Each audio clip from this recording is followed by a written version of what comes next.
Hello friends, Anuradha Odia tips channel को आपण मानक बहुत बहुत स्वागत। एई वीडियो रे आमे आपणकर नाभि चारि पाखरे दृश्यमान होतिबा परिवर्तन विषय जानिबा।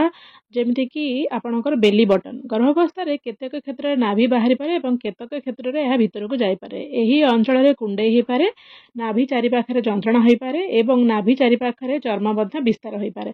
एहा व्यतीत अनेक कल्पना जल्पना अछि कि जेपरि कि नाभि भितर को जिबा बा बाहर को आसीबा एटा जणाई थाए कि गर्भरे पुओ कि झियोटे। तेणु आज वीडियो रे आमे एही सब जिनस को डिस्कस करिया। तो चलंतु डेरी न करी आज वीडियो को स्टार्ट करिबा। प्रथम आमे जानिबा कि प्रेग्नेंसी समय नाभि काहे कि बदले जाए। एहा घटे एही समय कारण आपणकर गर्भाशय बढ़ु थाए, जो कारण आपणकर चर्म विस्तार हुए बा स्किन स्प्रेड होबाकू लागे एवं बा स्ट्रेच होबाकू लागे। एही परि भाबरे नाभिर आकृति एवं गठन मध्य परिवर्तन होई पारे।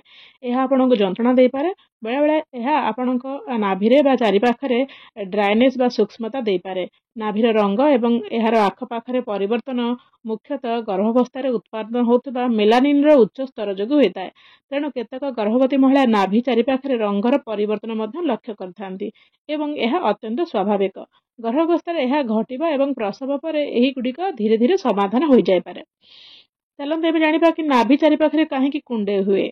नाभि चारि पाखरे विभिन्न प्रकार कुंडे हवा बा जंत्रणा अनुभव करबा मध्य अति साधारण कथा एवं एही समय रे आपण सीधा सड़क एहा कुंडेबा उचित नुहे, कारण एहा आपणक चारि पाखरे दाग सृष्टि करि पारे एवं संक्रमण मध्य करि पारे।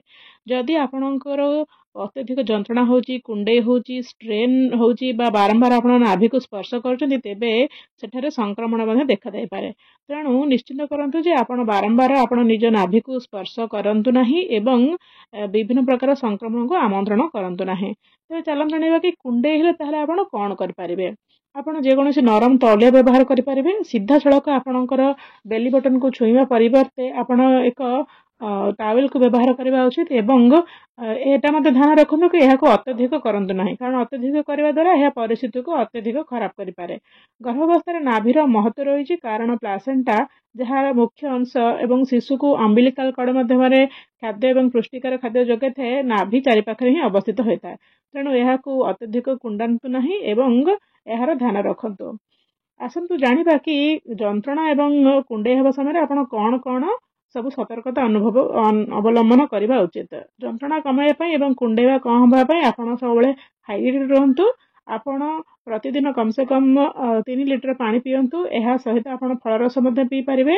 एहा द्वारा आपनको पोषक तत्व मध्ये मिलिबो एवं शरीर को हाइड्रेट मध्ये रखिबो।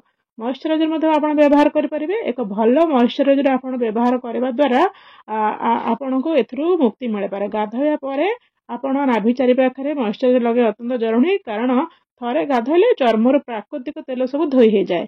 एहा द्वारा अत्यधिक उत्तेजना एवं स्किन स्ट्रेच हो पाए। तेणु चर्मर इलास्टिसिटी पुनः रिस्टोर करबा पई आपण मॉइस्चर यूज करंतु। गाधोया बेले निजर जो पानी अछि ताकू तादिरे नड़िया तेल मध्ये मिसई पारिबे। जदि आपण गाधोया पानी रे 1 चमच नड़िया तेल मिसांती, तेबे मध्ये आपणकर स्किन स्ट्रेचिंग समस्या को ह्रास करिथाए एवं नड़िया तेल एक भलो मॉइस्चराइजर एहा द्वारा द्वारा मध्ये आपणकर कुंडेबार लाभ मिल पारे। ताछड़ा आपण एलोवेरा जेल बा बादाम तेल मध्ये यूज करि परिबे। ताछड़ा देसी घी मध्ये आपण एई समय यूज करि परिबे।